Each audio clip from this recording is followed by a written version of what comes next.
Hello दोस्तों, तो अभी हम लोग इनकैप्सुलेशन को देख रहे होंगे। तो चलिए इनकैप्सुलेशन का डेफिनेशन देखते हैं, उसके बाद उसके फीचर को देखेंगे और इनकैप्सुलेशन का दो प्रॉपर्टी होता है उसको भी देखेंगे। ओके, तो सबसे पहले स्टार्ट करते हैं इनकैप्सुलेशन के डेफिनेशन से। तो डेफिनेशन जैसा रहेगा वैसा ही रट लीजिएगा, ठीक है। रट लीजिएगा इन द सेंस, अगर आपको एग्जाम में या फिर वाइवा में पूछा गया है व्हाट इज इनकैप्सुलेशन, तो पहले आप उसको समझाइएगा नहीं, आप उसका डेफिनेशन बोलिएगा। पर्सनली हमसे पूछेगा तो हमको डेफिनेशन याद नहीं होता तो हम जनरली समझाते हैं, लेकिन आप ऐसा नहीं करिएगा, आप डायरेक्ट डेफिनेशन फेंक के मारिएगा जो आपसे पूछेगा उससे, ठीक है। तो यह इसलिए हम यहाँ पे लिख के आए हैं डेफिनेशन, इसका दो डेफिनेशन लिख के आए हैं, जो आपको इजी लगे रख लीजिएगा। ओके, तो इनकैप्सुलेशन नाम से आपको क्लियर होगा वो क्या, इनकैप्सुलेशन, कैप्सूल जैसा कुछ रहेगा। तो कैप्सूल वही जो आप सोच रहे होंगे, आप दवाई खाते होंगे तो कैप्सूल कुछ इस प्रकार से रहता होगा, और बीच में कुछ इस प्रकार से डंटी रहता होगा कैप्सूल के। तो इसी प्रकार से इनकैप्सुलेशन को हम इसी तरीक़े से समझेंगे। जैसे देखिएगा, इसका डेफिनेशन देखना है पहले, इनकैप्सुलेशन। तो encapsulation defined as the wrapping up of data and information in single unit. Single unit में हम डाटा और जो भी इन्फॉर्मेशन आएगा उसको सिंगल यूनिट में हम बाइंड करेंगे, उसी को बोलते हैं इनकैप्सुलेशन। जैसे यहाँ पे देखिएगा, इसमें कुछ रहता है, मेडिसिन रहता है या कुछ केमिकल रहता है, उसको एक सिंगल यूनिट में बाइंड कर देता है, तो उसी को बोलते हैं हम क्या, कैप्सूल। तो वही में यहाँ पे इनकैप्सुलेशन हो गया, ठीक है। यहाँ पे हम केमिकल का बात नहीं करेंगे, यहाँ पे हम डाटा और इन्फॉर्मेशन का बात करेंगे। तो डाटा और इन्फॉर्मेशन को एक सिंगल यूनिट में बाइंड कर दे रहा है, उसी को बोलते हैं इनकैप्सुलेशन। ये तो पहला हो गया डेफिनेशन इसका।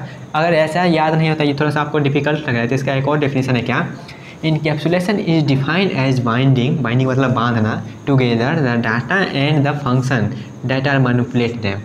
तो यहाँ पे बोला जा रहा है, ये सबसे ज़्यादा आसान यही डेफिनेशन है क्या, डाटा और फंक्शन को एक सिंगल यूनिट में बाइंड करना ही इनकैप्सुलेशन कहलाता है। डैश इज इतना ही है क्या, डाटा और फंक्शन को एक सिंगल यूनिट में बाइंड करना, उसी को बोलते हैं इनकैप्सुलेशन। जैसे यहाँ पे हम आपको एग्जांपल देने का कोशिश करें तो आप क्या लिखते हैं, क्लास डिफाइन करते होंगे, ठीक है। आप एक क्लास डिफाइन करते होंगे, इसको मिटा देते हैं, तब यहाँ पे थोड़ा सा करते हैं।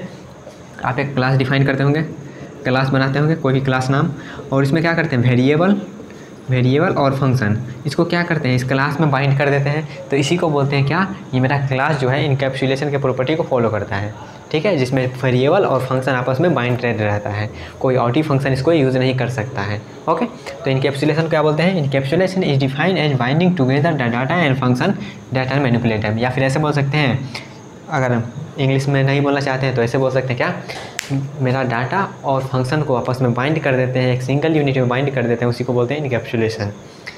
Encapsulation is defined and binding together the data and function is known as encapsulation, ठीक है। तो ये दोनों इनकैप्सुलेशन का आप रट लीजिएगा या फिर समझ लीजिए ऐसे इस प्रकार से समझ लीजिए। और क्लास के माध्यम से यहाँ पर भी हम समझाने का कोशिश किए हैं। जब वेरिएबल डिफाइन करते हैं उसके बाद फंक्शन डिफाइन करते हैं, वो सब आपस में क्या रहता है, एक सिंगल यूनिट में बाइंडेड रहता है, तो उसी को बोलते हैं इनकैप्सुलेशन। ओके, तो इनकैप्सुलेशन का जो है, यहाँ पे इनकैप्सुलेशन का दो प्रॉपर्टी होता है, दो प्रॉपर्टी में देखा जाता है, दो प्रॉपर्टी होता है। पहला होता है मेरा क्या, डाटा प्रोटेक्शन। अगर सिंगल यूनिट में बाइंड है तो डाटा प्रोटेक्शन रहेगा, किसी और को आउटी जो हमारा फंक्शन रहेगा उसमें डाटा यूज़ नहीं होगा, तो डाटा प्रोटेक्शन हो रहा है, ठीक है। उसके बाद दूसरा मेरा होता है इन्फॉर्मेशन हाइडिंग। इन्फॉर्मेशन हाइडिंग करने का मतलब क्या होता है, हाइड मतलब छुपाना होता है, हाइड मतलब छुपाना, इन्फॉर्मेशन मतलब कोई जानकारी को छुपाएंगे, कौन सा जानकारी को, उसके डिफिनेशन में देखेंगे। अब पहले समझते हैं डाटा प्रोटेक्शन क्या होता है मेरा। तो डाटा प्रोटेक्शन से आप समझ रहे हैं क्या, डाटा की रक्षा करेंगे, जो भी मेरा इन्फॉर्मेशन उसका रक्षा करेंगे। कैसे रक्षा करेंगे, इनकैप्सुलेशन से। तो encapsulation protect the internal state of an object by keeping the data member private. हम डाटा मेंबर को प्राइवेट डिक्लेयर करते होंगे, तो प्राइवेट डिक्लेयर करते हैं तो वहाँ पे इंश्योर कर रहा है क्या, मेरा जो डाटा है वो सिक्योर हो रहा है, ठीक है। उसके बाद क्या है, access to and modification of this data member is restricted to the class public method ensuring the control of the secure data में। अगर मान लेते हैं यहाँ पे हमारा जो भी प्राइवेट हम डिक्लेयर करते हैं, तो वहाँ पे हम रिस्ट्रिक्ट करते हैं, जो कोई आउटी फंक्शन उस डाटा को यूज़ नहीं कर सकता है, तो यहाँ पे मेरा डाटा सिक्योर हो रहा है। और अगर हम कोई को वहाँ पे पब्लिक डिक्लेयर करते हैं, जब पब्लिक डिक्लेयर करते हैं तो पब्लिक यहाँ पे ये इंश्योर करता है कि वो डाटा मेरा क्या है, सेफ़ है, मतलब उसको आपस में कोई चेंज नहीं कर सकता है, ठीक है। वहाँ पे हम वो बताते हैं, जब ये मेरा डाटा सिक्योर होगा और उसको सिर्फ उसी जो होगा वो आउटी मॉडिफिकेशन नहीं हो सकता है, ठीक है। जैसे यहाँ पे क्या लिखा गया है, the class public method ensure control and secure data manipulation. वहाँ पे जो भी उसमें डाटा को चेंजिंग होगा वो सिक्योर रहेगा। ऐसा नहीं जो वहाँ पे कोई हम चाहते हैं वो वाला कंडीशन अप्लाई ना हो, फिर भी उसी डाटा पे वो कंडीशन अप्लाई हो जा रहा है, तो ऐसा कुछ नहीं है। वहाँ पे इंश्योर ये रहेगा जहाँ मेरा जो अप्लाई होना होगा फंक्शन पे वही अप्लाई होगा, मतलब कोई ऐसा मॉडिफिकेशन उसमें ना हो जाए जो हम नहीं चाहते हैं, तो वहाँ पे मेरा प्रोग्राम गड़बड़ हो जाएगा। तो उस केस में हम वहाँ पे ये इंश्योर करते हैं कि मेरा जो मैनिपुलेशन हो वो सही वाला मैनिपुलेशन हो। ओके, तो ये मेरा हो गया डाटा प्रोटेक्शन, समझ में आया? ठीक है, इसके बारे में यहाँ पे थोड़ा इंग्लिश में लिख दिए हैं, पढ़ लीजिएगा, पढ़ लीजिए। हम समझाने का कोई काम ही कर दिया। डाटा प्रोटेक्शन मतलब डाटा को सिक्योर करेगा। कैसे सिक्योर करेगा? जो भी मेरा एक्सेस मॉडिफायर उसको प्राइवेट करके, तो प्राइवेट करेगा तो वहाँ पे तो ये रिस्ट्रिक्ट करेगा, जो आउटी फंक्शन उसको यूज नहीं कर सकता है। लेकिन मान लीजिए कभी कभी हमको ज़रूरी पड़ जाता है क्या, पब्लिक करने का, तो पब्लिक करने के वहाँ पे ये पब्लिक करते हैं तो ये इंश्योर करना ज़रूरी है कि मेरा कोई आउटी मैनिपुलेशन उस पर ना हो जाए, मतलब हम जो चाहते हैं वही वैसा ही मैनिपुलेशन उस पर हो, ऐसा कोई मैनिपुलेशन ना हो जाए जिससे मेरा डाटा लीक हो जाए।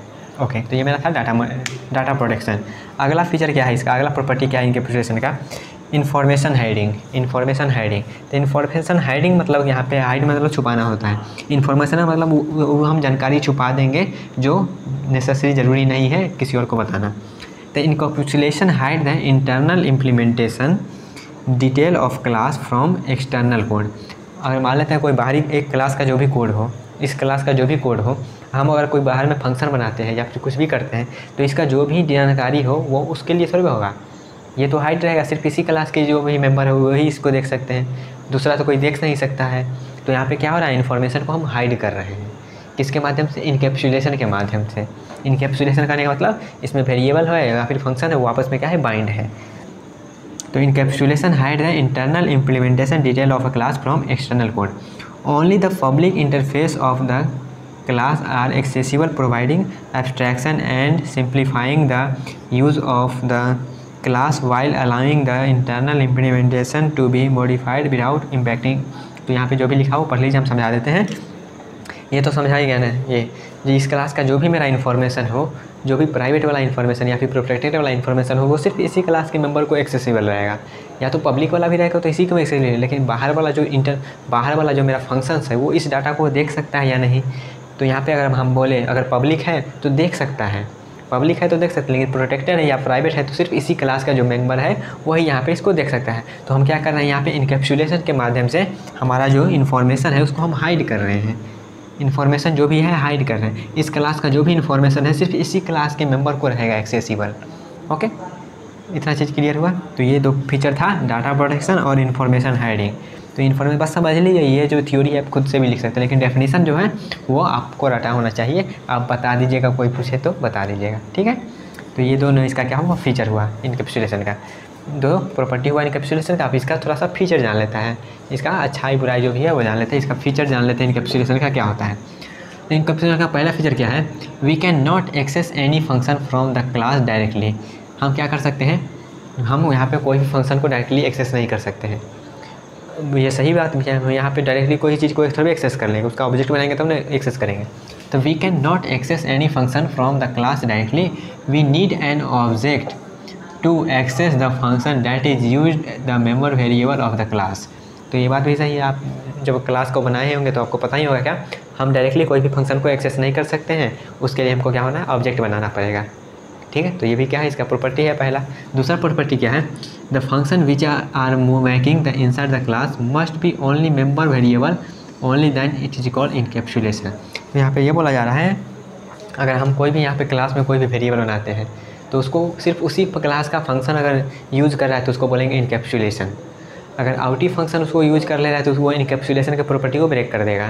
तो वही बात यहाँ पे क्या लगाया जा रहा है, क्या, the function which we are making inside the class. Inside class जब इस क्लास के अंदर जो फंक्शन बना रहे हैं, अगर सिर्फ वही फंक्शन वही मेंबर वेरिएबल को सिर्फ एक्सेस कर रहा है तो उसको हम बोलेंगे इनकैप्सुलेशन। बात भी सही है, अगर बाहर वाला यूज कर लेगा तो इनकैप्सुलेशन रहा का, इनकैप्सुलेशन की प्रॉपर्टी को ब्रेक कर देगा।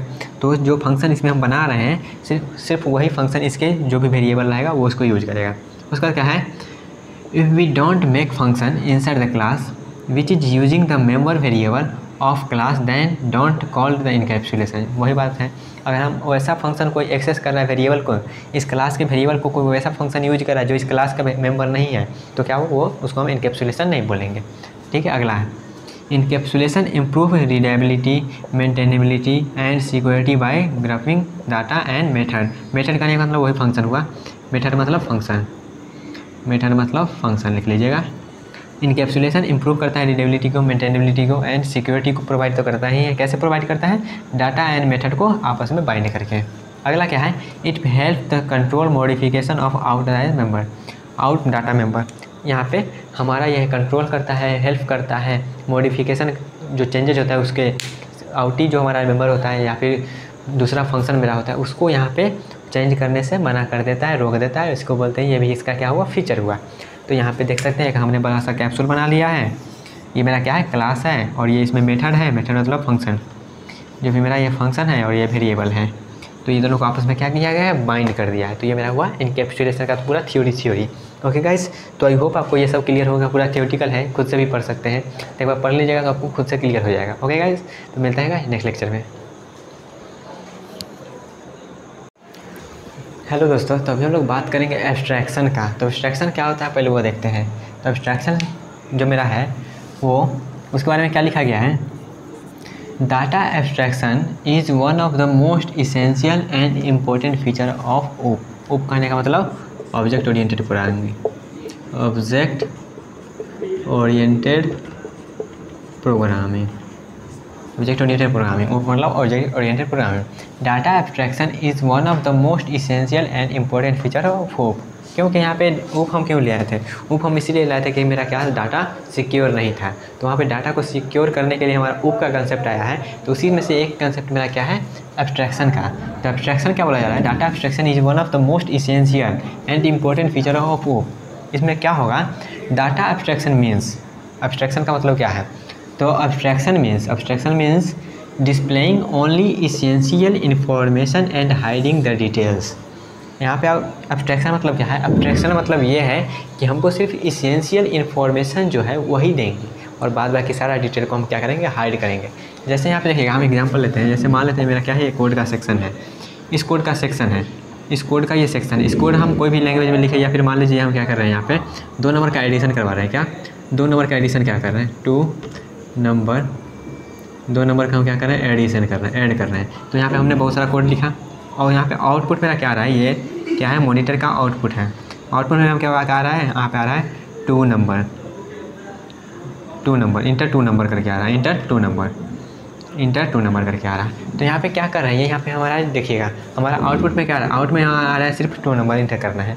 ये जो हम इतना सारा जो एल्गोरिथम लगाए हैं या फिर कुछ भी किए हैं, कौन सा डाटा स्ट्रक्चर यूज किए हैं, ये सब तो कुछ नहीं आ रहा है। ये सब मेरा हाइड है, सिर्फ ये आ रहा है। तो यहाँ पे क्या हो रहा है? मेरा जो भी ये यहाँ पे जो भी हम यहाँ पे यूज़ किए हैं, ये कर रहा है, हाइड कर रहा है। और यहाँ पे सिर्फ हमको इसेंशियल इन्फॉर्मेशन है वही प्रोवाइड कर रहा है। तो वही बोला जाएगा data abstraction means displaying only essential information. सिर्फ ज़रूरत वाला ही इन्फॉर्मेशन यहाँ पे यूज होगा, बाद बाकी सब क्या रहेगा? हाइड रहेगा। ओके, तो ये मेरा था एब्स्ट्रैक्शन। हाँ जी गाइस, तो यहाँ पे हमने बता रहे थे क्या? एब्स्ट्रैक्शन का। तो एब्स्ट्रैक्शन का ये तो मीनिंग क्लियर हो गया। Abstraction means displaying only essential information. जो हमको ज़रूरत का इन्फॉर्मेशन है सिर्फ वही देंगे, बाद बाकी सारा डिटेल को हम क्या करेंगे? हाइड करेंगे। ओके, उसका अगला क्या है? Data abstraction refer to providing only essential information about the data to the outside world, hiding the background detail and implementation. तो वही बात है, एब्स्ट्रैक्शन का मीन्स वही है, हमको सिर्फ इसेंशियल इन्फॉर्मेशन देना है, बाद बाकी सारा जो इसेंशियल नहीं है, जो ज़रूरत का चीज़ नहीं है, वो हम क्या करेंगे? हाइड करके रखेंगे। क्यों? अपनी सेफ्टी के लिए। अगर सब कुछ दे देंगे तो वहाँ पे कुछ भी हो सकता है, डाटा लीक भी हो सकता है। इसलिए सिर्फ ज़रूरत का जो चीज़ है वही देंगे, बाद बाकी सबको हम हाइड करके रखेंगे। वही मीन्स है एब्स्ट्रैक्शन का। तो उसी को घुमा फिरा के लिखा गया क्या? Data abstraction refer to providing only essential information about the data to the outside world, hiding the background details और इम्प्लीमेंटेशन। इम्प्लीमेंटेशन करने का मतलब जो एल्गोरिथम लगा के हम इम्प्लीमेंट कर रहे हैं अपने प्रोग्राम को, या फिर जो डाटा स्ट्रक्चर हम यूज़ कर रहे हैं वो सब। ठीक है, तो ये हमारा हुआ एब्स्ट्रैक्शन के बारे में थोड़ा बहुत बातें। उसका बाद क्या है? Type of abstraction. एब्स्ट्रैक्शन का टाइप बोले तो मेनली 2 टाइप का ही होता है। डाटा एब्स्ट्रैक्शन, या तो हम डाटा को सिक्योर करेंगे या फिर हम कंट्रोल को एब्स्ट्रैक्ट करेंगे, मतलब हमारा कंट्रोल कहाँ से कहाँ जा रहा है उसको हम क्या करेंगे? छुपाएंगे। ओके, तो डाटा एब्स्ट्रैक्शन करने का मतलब क्या है? डाटा एब्स्ट्रैक्शन का अभी तक बात हो रहा था। तो data abstraction this type of only show the required information about the data. Data के बारे में जो हमको ज़रूरत का चीज़ है सिर्फ वही को हम क्या करेंगे यहाँ पे डिस्प्ले करवाएंगे, और बाद बाकी सबको क्या करेंगे अननेसेसरी जो डाटा है उसको हम हाइड करके रखेंगे। ओके, उसका क्या है मेरा कंट्रोल एब्स्ट्रैक्शन। तो कंट्रोल एब्स्ट्रैक्शन क्या बोलता है, this type of abstraction only show the required information about implementation. यहाँ पे डाटा का बात चल रहा था, यहाँ पे हम इम्प्लीमेंटेशन को हाइड करेंगे एंड हाइड अननेसेसरी इन्फॉर्मेशन। यहाँ पे हम क्या करेंगे, यहाँ पे हमको जो रिक्वायर्ड कंट्रोल होगा, जो रिक्वायर्ड होगा सिर्फ वही इम्प्लीमेंटेशन को हम यहाँ पे शो करेंगे, बाद बाकी सबको क्या करेंगे हाइड करके रखेंगे। बट यहाँ पे डाटा एब्स्ट्रैक्शन में क्या था, हमको जो इसेंशियल डाटा है सिर्फ उसी को हम जो रिक्वायर्ड है उसी को हम सिर्फ वहाँ पे शो करेंगे, बाद बाकी सारा डाटा को हम क्या करेंगे हाइड करके रखेंगे। ओके, तो एब्स्ट्रैक्शन के बारे में क्लियर हुआ इतना चीज़, छोटा सा ही वीडियो था, छोटा सा ही टॉपिक था, बस थ्योरी है। तो ये मेरा आई थिंक आपको क्लियर हो गया। एब्स्ट्रैक्शन का मतलब यही है कि हमको सिर्फ इसेंशियल जो हमारा है सबको एब्स्ट्रैक्शन मतलब सबको हाइड करके रखेंगे, जो ज़रूरत का चीज़ है सिर्फ उसी को हम प्रोवाइड करेंगे, बाद बाकी सबको हम हाइड कर देंगे। यही मतलब है एब्स्ट्रैक्शन का। ओके, तो आई होप आपको क्लियर हो गया होगा गाइस। तो मिलते हैं नेक्स्ट लेक्चर में।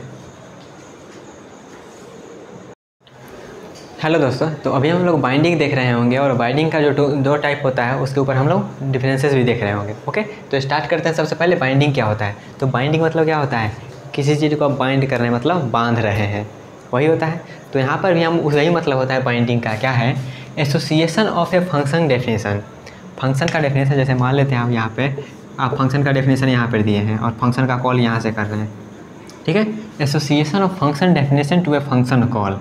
एसोसिएशन मतलब इसके क्या कर रहे हैं, एसोसिएशन करवाया है, ये फंक्शन का डेफिनेशन में रहा है, और ये क्या है, कॉल है, फंक्शन का कॉल है या डेफिनेशन है। Association of function definition to function call. Function call से फंक्शन डेफिनेशन का जो एसोसिएशन होता है उसको बाइंडिंग बोलते हैं। और अगर ये डेफिनेशन क्लियर नहीं हुआ तो अगला डेफिनेशन देखिए, association of a value to a variable is called binding. जो हम यहाँ पे वेरिएबल बनाते हैं, क्लास में जो वेरिएबल बनाते हैं, क्लास में आप कोई भी वेरिएबल यहाँ पे वेरिएबल बनाते होंगे, उसका एसोसिएशन क्या बोलते हैं, binding. Association of a function definition to function call. और अब वैसा नहीं समझिए तो और दूसरा तरीका है, association of A variable is called binding. अब जब मान लेते हैं यहाँ पे आप वैल्यू में, इस वेरिएबल में कोई वैल्यू देते होंगे, इस वेरिएबल में कुछ वैल्यू देते हैं, जैसे यहाँ पे सिंपल एग्जाम्पल लेंगे तो आप इंट ए डिक्लेयर किए, तो आप ए डिक्लेयर किए हैं, तो ऐसा हो सकता है क्या, आप क्या करेंगे, इस ए में वैल्यू यूज़र से मांगेंगे, क्या इंटर वैल्यू करके ए मांगेंगे, पहला तरीका। दूसरा तरीका क्या हुआ, आप ए बराबर लिख देंगे 10। तो दो तरीका से आप इसमें वैल्यू दे सकते हैं, पहले आप इंटर वैल्यू करिएगा, या फिर आप दूसरा directly as a user as a programmer आप उसमें वैल्यू सप्लाई कर देंगे। ऐसा कर सकते हैं, आप जनरली करते ही होंगे फंक्शन कॉल में, टाइम में आप 8, 10 ऐसे करके फंक्शन कॉल करते होंगे, तो यहाँ पे वैल्यू फिक्स कर दे रहे हैं। या फिर ऐसे हो सकता है आप यहाँ पे a, b करें, ऊपर में जो भी हमको यूज़र देगा वो ऐसे कर सकते हैं। तो यहाँ पे दो तरीका से हम क्या कर सकते हैं, उसमें वैल्यू बाइंड कर सकते हैं। तो ये बोला जा रहा है क्या, association of a value to a variable is called binding. आप इसमें किस प्रकार से वैल्यू दे रहे हैं, उसको एसोसिएट किस प्रकार से कर रहे हैं, उसको बोलते हैं बाइंडिंग। ओके, तो बाइंडिंग का मतलब क्लियर हुआ। बाइंडिंग मतलब आप जो फंक्शन का डेफिनेशन और कॉल जो कर रहे हैं उसमें एसोसिएशन बाइंडिंग बोलते हैं, या फिर आप जो वेरिएबल बना रहे हैं उस वेरिएबल में किस प्रकार से उसमें वैल्यू एसोसिएट कर रहे हैं उसको भी बोलते हैं बाइंडिंग। ठीक है, दोनों तरीका से समझ लीजिए। ये तो हो गया बाइंडिंग का मतलब। अब बाइंडिंग अब दो प्रकार के होता है, कौन कौन सा बाइंडिंग होता है वो देखते हैं। ओके, तो बाइंडिंग दो प्रकार के होता है। जैसे मान लीजिए यहाँ पे आप जब a = 10 करते होंगे, जब 10 करते होंगे, ए में तो वैल्यू फिक्स हो गया 10, किस टाइम में, कंपाइल टाइम में। वैसे वैल्यू इसमें जब मेमोरी लोकेट होगा तो वो तो लोड टाइम में मेमोरी लोकेट होता है, लेकिन आप ऐसे जनरली समझिए कंपाइल टाइम में क्या हुआ, ए का वैल्यू फिक्स हो गया 10। ठीक है, और जब आप कहते हैं होंगे इंटर नंबर, तो आप कब इंटर नंबर कब करते हैं, जब रन करता है तब। तो ऐसे बोल सकते हैं। इसमें वैल्यू दो प्रकार से दे रहे हैं, एक तो कंपाइल टाइम में दे सकते हैं और एक रन टाइम में दे सकते हैं। तो सेम उसी प्रकार से मेरा बाइंडिंग दो प्रकार का होता है, पहला कंपाइल टाइम बाइंडिंग और दूसरा होता है रन टाइम बाइंडिंग। दो प्रकार से वैल्यू दे सकते हैं, पहले एक कंपाइल टाइम में दे देंगे या फिर दूसरा का आप रन टाइम में वैल्यू ले सकते हैं। तो उसी को बोलते हैं कंपाइल टाइम और रन टाइम, सेम उसी प्रकार से है। तो कंपाइल टाइम का और दूसरा नाम क्या है, स्टैटिक बाइंडिंग। कोई भी यहाँ पे जो आप वैल्यू दिए हैं वो फिक्स कर दिए हैं, वो वैल्यू नहीं बदल सकता, तो इसलिए उसको बोलते हैं स्टैटिक बाइंडिंग। और इसका एक और नाम है अर्ली बाइंडिंग। उसका स्टैटिक बाइंडिंग का एक और नाम है क्या, अर्ली बाइंडिंग। तो इसका 3 नाम हुआ, तो static binding, compile time binding, early binding, तीनों नाम क्लियर हुआ। ओके, दूसरा प्रकार क्या है इसका, रन टाइम बाइंडिंग। तो रन टाइम में वैल्यू दे सकते हैं, तो रन टाइम में अगर वैल्यू दे सकते हैं तो फिक्स तो नहीं है कौन सा वैल्यू दीजिएगा, तो यहाँ पे कोई फिक्स नहीं है, कोई भी रैंडम वैल्यू दे सकते हैं। तो ये मेरा क्या हुआ, dynamic binding. Run time binding और लेटर बाइंडिंग। ये लेटर बाइंडिंग मतलब ऐसे समझिए बाद में वैल्यू देंगे, लेट मतलब क्या होता है बाद में वैल्यू देंगे, तो इसको बाद में वैल्यू देते हैं तो इसलिए लेटर बाइंडिंग। अर्ली मतलब पहले होता है तो पहले इसको वैल्यू फिक्स कर दे रहे हैं तो इसीलिए अर्ली बाइंडिंग। ठीक है, नाम क्लियर हो इसका? तीन नाम यहाँ पे है क्या, पहले compile time binding, static binding, early binding, उसका क्या है dynamic binding, run time binding, later binding. Okay, इसका नाम ही है यहाँ पे, वही बात है यहाँ पे, फंक्शन विल बी इन्वोक्ड और what value allotted two variable eight compile time. तो यहाँ पे कंपाइल टाइम पे ये डिसाइड हो जाता है, यहाँ पर शॉर्टकट में लिख दिए हैं आप समझ लीजिए। कंपाइल टाइम पे यहाँ पे डिसाइड हो जाता है जब वेरिएबल को कौन सा वैल्यू अलॉट किया गया है। ठीक है, अब फंक्शन इन्वोक्ड कब कर रहा है वो भी यहाँ पे डिसाइड हो जाता है। ओके, तो ये मेरा क्या हुआ, कंपाइल टाइम पे यहाँ पे वैल्यू कौन सा जा रहा है वो सब फिक्स हो जाता है। उसका डायनेमिक बाइंडिंग क्या है, डायनेमिक बाइंडिंग इसी के जस्ट अपोजिट है। फंक्शन विल बी इन्वोक्ड और what value allotted two variable eight run time. यहाँ पे कौन सा वैल्यू जा रहा है वेरिएबल में वो रन टाइम पे डिसाइड किया जाता है। ठीक है, तो ये बाइंडिंग का थोड़ा बहुत क्लियर हो गया है, बहुत आसान सा ये चीज़ है। अब आते हैं दोनों में डिफरेंस क्या होता है। दोनों में डिफरेंस क्या है, स्टैटिक बाइंडिंग और डायनेमिक बाइंडिंग। स्टैटिक बाइंडिंग बोलने मतलब ये तीनों नाम में से कोई नाम यहाँ पे रह सकता है, या तो कंपाइल टाइम बाइंडिंग और रन टाइम बाइंडिंग रह सकता है, या तो अर्ली बाइंडिंग और लेटर बाइंडिंग रह सकता है, या तो स्टैटिक बाइंडिंग और डायनेमिक बाइंडिंग रह सकता है। ओके, तो स्टैटिक बाइंडिंग और डायनेमिक बाइंडिंग में यहाँ पे देखिएगा पहला पॉइंट क्लियर ही होगा, occur at compile time, occur at run time पे। ये मेरा कंपाइल टाइम पे होता है, वो रन टाइम पे होता है। ओके, अगला, जब ये कंपाइल टाइम पे होता है तो कंपाइल टाइम पे जब मेरा होता है यहाँ पे, तो इसका जब देखिएगा जब कंपाइल टाइम पे ये होता है तो यहाँ पे जो भी वैल्यू दे रहे हैं वो तो पहले ही फिक्स हो जा रहा है। रन टाइम पे जाके इसको बार बार वैल्यू मांगने का जरूरी नहीं पड़ रहा है। जब आप कोई चीज़ पहले से ही फिक्स कर दे रहे हैं, जब उसका आउटपुट आप देखिएगा तो डायरेक्टली आउटपुट आ जाता है, लेकिन वही आप जब वहाँ पे रन टाइम में जब वैल्यू मांगते होंगे तो वहाँ पे आप सोचते होंगे पहले कौन सा वैल्यू दें कौन सा नहीं दें, तो वहाँ पे जब आप टाइम लगा रहे हैं तो एफिशिएंसी मेरा लो हो जाता है। तो वही बात है, जब कंपाइल टाइम में मेरा सब कुछ फिक्स हो जा रहा है कंपाइल टाइम पे ही, तो एग्जीक्यूशन उसका अच्छा होगा, एफिशिएंसी मेरा हाई हो जाएगा स्टैटिक बाइंडिंग का, और एफिशिएंसी डायनेमिक बाइंडिंग का लो हो जाएगा। क्यों, समझ में आया? ओके, अगला क्या है, अब यहाँ पे देखिएगा, अब इसका देखिए कंपाइल टाइम में यहाँ पे हम वैल्यू फिक्स कर दे रहे हैं तो बाद में ये जाकर वैल्यू नहीं बदल सकता है, बाद में हम एज अ यूज़र इसको वैल्यू को नहीं चेंज कर सकते हैं। लेकिन वही अगर डायनेमिक बाइंडिंग मेरा रहेगा, डायनेमिक बाइंडिंग, तो वहाँ पे इंटर नंबर हम कुछ भी कर सकते हैं अपने मर्जी से, यहाँ पे वैल्यू हम चेंज कर सकते हैं। तो यहाँ पे फ्लेक्सिबिलिटी जो है मेरा है, स्टैटिक बाइंडिंग का लो है, लो का नहीं मतलब इसका वैल्यू हम चेंज नहीं कर सकते, फ्लेक्सिबल नहीं है। लेकिन वही हम डायनेमिक बाइंडिंग में ये मेरा फ्लेक्सिबिलिटी हाई होता है, इसमें हम वैल्यू चेंज कर सकते हैं अपने मन मुताबिक। ओके, तो फ्लेक्सिबिलिटी इसका लो और उसका फ्लेक्सिबिलिटी मेरा हाई। अगला क्या है, जब यहाँ पे पहले ही बता दिए सबको कुछ यहाँ पे कंपाइल टाइम पे ही फिक्स हो जाता है, तो इसका एग्जीक्यूशन मेरा हाई हो जाता है और इसका कंपेरेटिवली स्लो होता है। तो यहाँ पे कुछ डिफरेंसेस रहा है। स्टैटिक बाइंडिंग में क्या होता है, कंपाइल टाइम में वो रन टाइम में इसका एफिशिएंसी हाई होता है, इसका लो होता है, इसका फ्लेक्सिबिलिटी लो होता है, इसका फ्लेक्सिबिलिटी हाई होता है, ये एग्जीक्यूट करता है फास्टली और ये मेरा स्लोली एग्जीक्यूट करता है। ओके, तो इतना चीज़ क्लियर हुआ बाइंडिंग के बारे में। बाइंडिंग के बारे में हमने उसका डेफिनेशन जाना है, डेफिनेशन के बाद उसका दो प्रकार का होता है वो जान लिए, दो प्रकार में बहुत सारा नाम होता है वो जान लिए, उसके बारे में कुछ पॉइंट देख लिए, और उसके बाद हमने उसके दोनों को डिफरेंसेस देख लिया है। तो आई होप आपको ये सब क्लियर हो गया होगा गाइस। अगर नहीं क्लियर हुआ तो पूछ सकते हैं, वैसे थियोरेटिकल ही है, क्लियर तो हो ही जाना चाहिए। ये जनरली पूछा जाता है एग्ज़ाम में, जनरली पूछा जाता है ये सब। हो सकता है आपको डिफरेंसेस पूछ ले या फिर बाइंडिंग के बारे में पूरा अच्छे से एक्सप्लेन करने के लिए पूछ ले। ओके, तो कोई भी पूछे आप उसके लिए प्रिपेयर रहें। जनरली डिफरेंसेस ही पूछा जाता है, तो जब डिफरेंसेस तो यहाँ पे हम शॉर्टकट में लिखे हैं, आप पूरा लॉन्ग कट में लिख सकते हैं अच्छे से, तो एक पन्ना तो भाग ही जाएगा। ठीक है, एक दो अपने से खुद से भी लिख लीजिएगा या फिर खुद से बना के भी लिख सकते हैं।